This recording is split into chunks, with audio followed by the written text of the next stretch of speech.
Hi, I'm Jennifer Chino, and today I'm here with Elaine Shanley. She is the owner of Finance Forward. Welcome, Elaine. Thanks for having me, Jen. This is so exciting to be here with you today. I'm so excited too. I know that there's a lot of questions people have about personal finance, and one of the things that the basic questions is why work with a financial advisor? And actually, you know what? Let's start with what is a financial advisor. Let's start there. It's really so many terms out there that is so confusing for the consumer. You have wealth manager, you have, used to be a stockbroker, an insurance person, and now it's kind of all rolled up to a financial advisor. Should be providing advice, Right.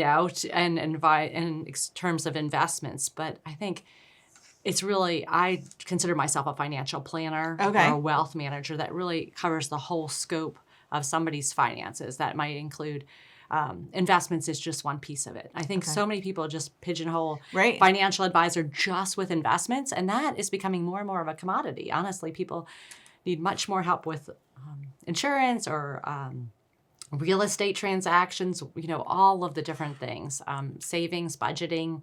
And I think people just misconstrue financial advisor with investments or stock picking. You go to a party and what's the stock tip? I'm like, oh, that's not, no, it's let's back up, right? So it's much more, a full picture and bringing sometime a team together too. A financial advisor can be like a quarterback for people of, who's on the team and getting a banker or the attorney, the accountant, and if there are people involved in real estate, getting the right people at the table, I think is an important job in an advisor because everything it affects another area. Yeah. And then you kind of have to talk to each other. So if you're planning, you have to have somebody that is, for the tax portion of it, and then you help plan for the tax portion of it. And it's just having this professional oversight over, what best works for you. That's right. I think taxes is one of the big things that people don't, there's repercussions, the younger people now going on some of these hot meme stocks and, there's repercussions, instead of checking in for advice before you may do that kind of thing. Yeah. Well, we have a few questions from people that have come in.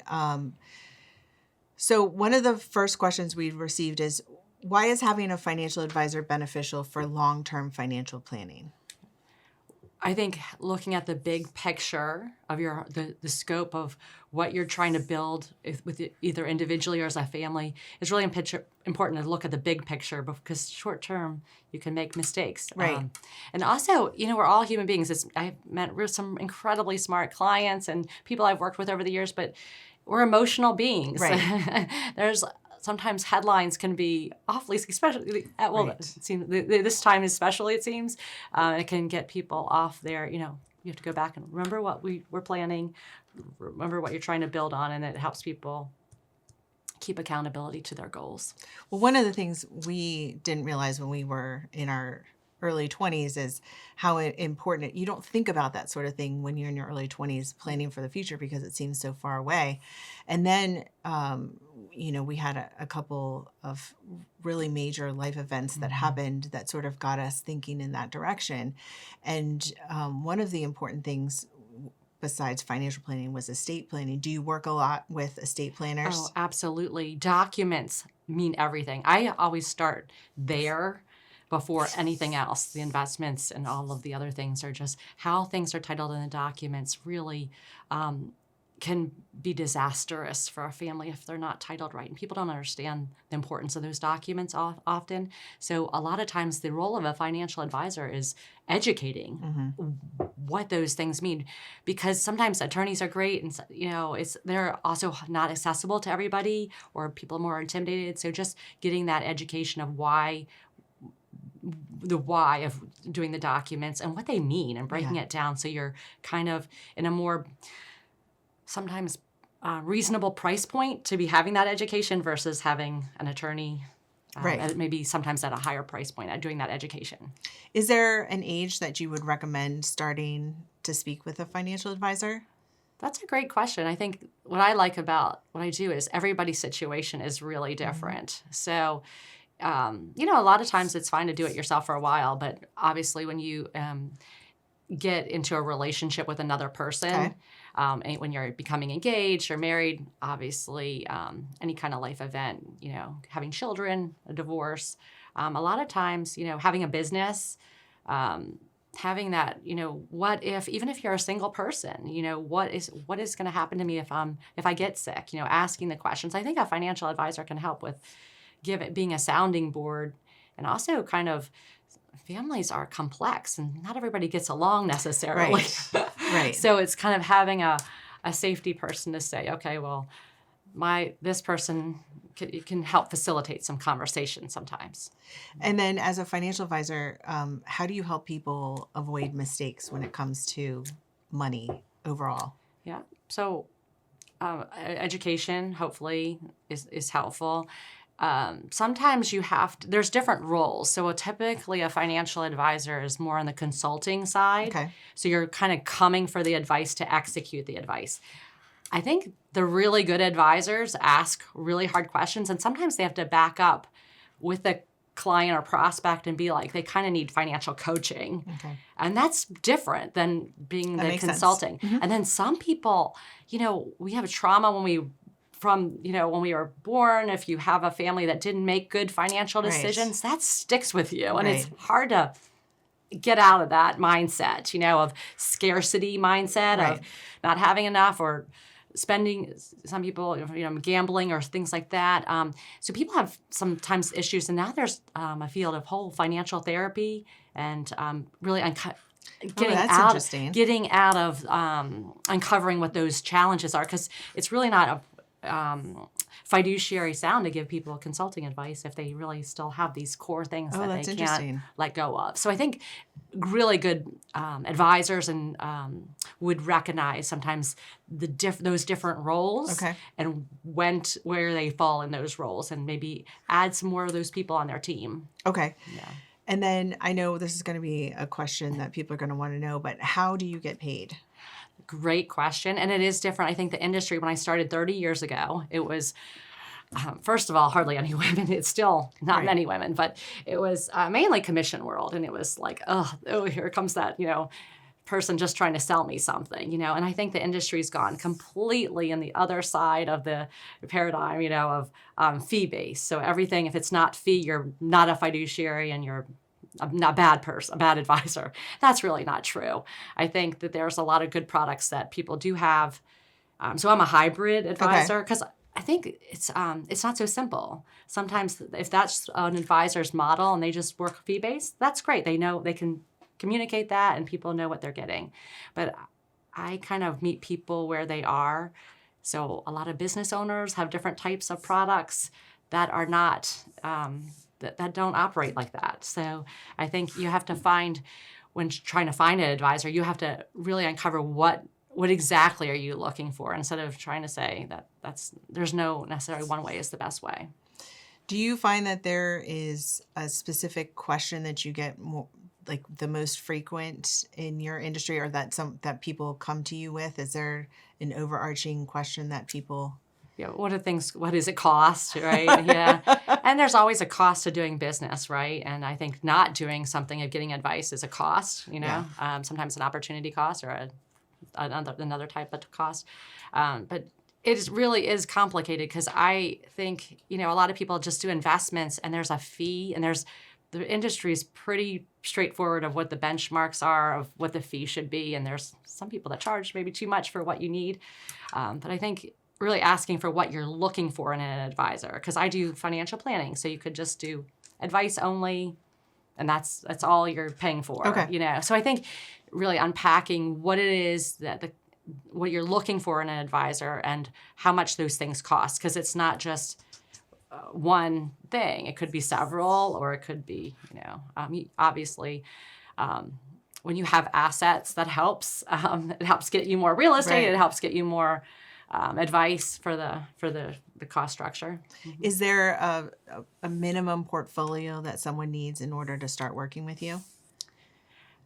Not necessarily. Okay. I really have strong feelings against a lot of the bigger banks. Yes. They really make it difficult for people starting out. Yes, they do. And pushing things that maybe shouldn't, which I don't care for.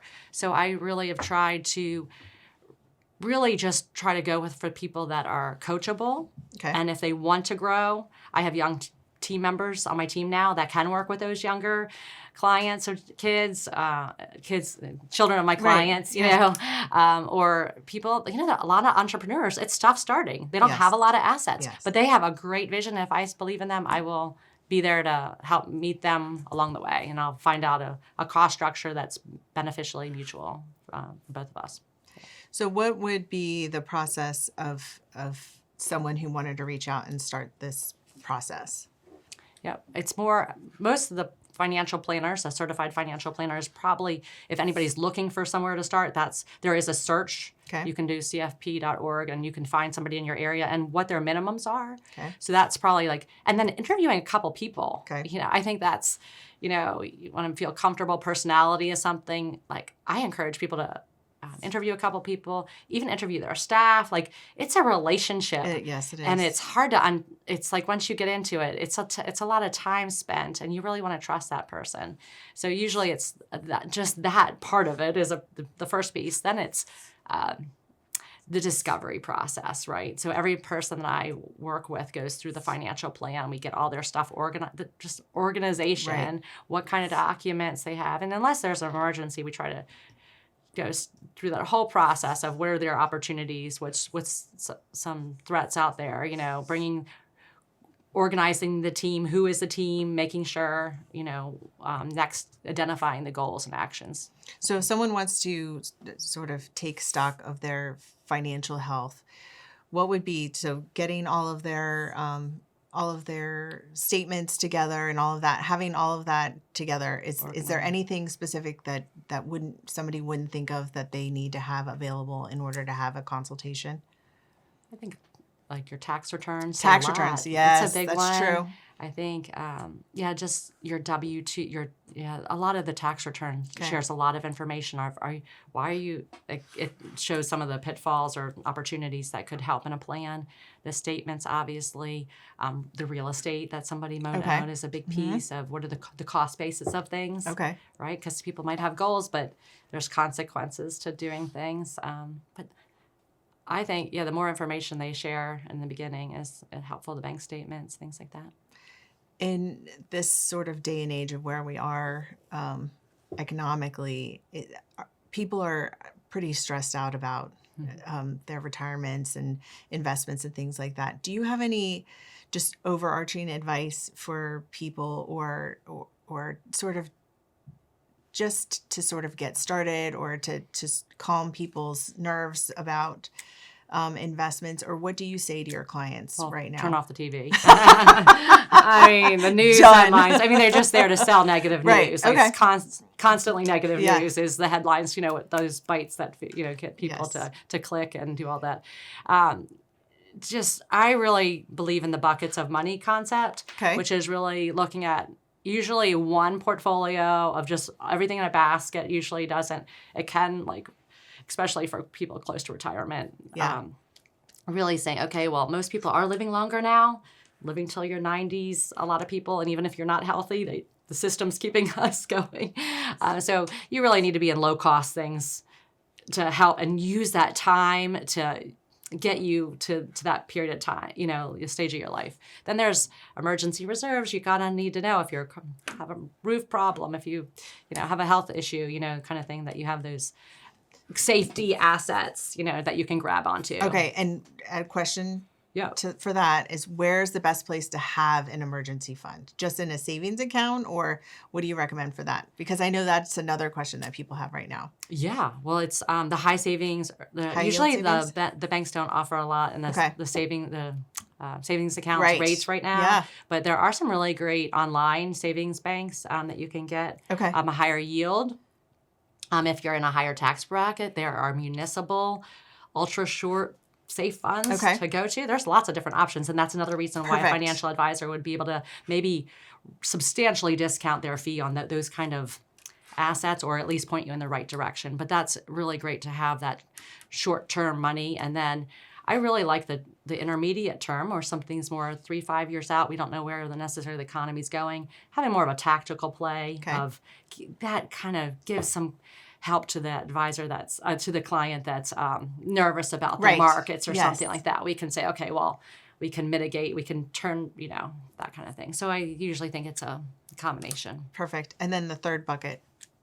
Yeah, the short, the intermediate, and the long term. And then sometimes people have affinities for some of the other alternate asset classes. They have more of risk appetite for real estate or some of the crypto or the different things. So I think if they have all the other check marks done, great, consider it. I love real estate as an investment. It can be great income producing things, but there's also a liquidity factor, right? So we have to consider all those things. So I think that's why everybody's situation is different.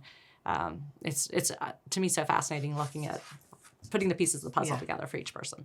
So if somebody wanted to reach out and to work with you, how would they contact you? Our website is financeforward.me, a little different. I'm on the social channels at Finance Forward, with Elaine Shanley. Perfect.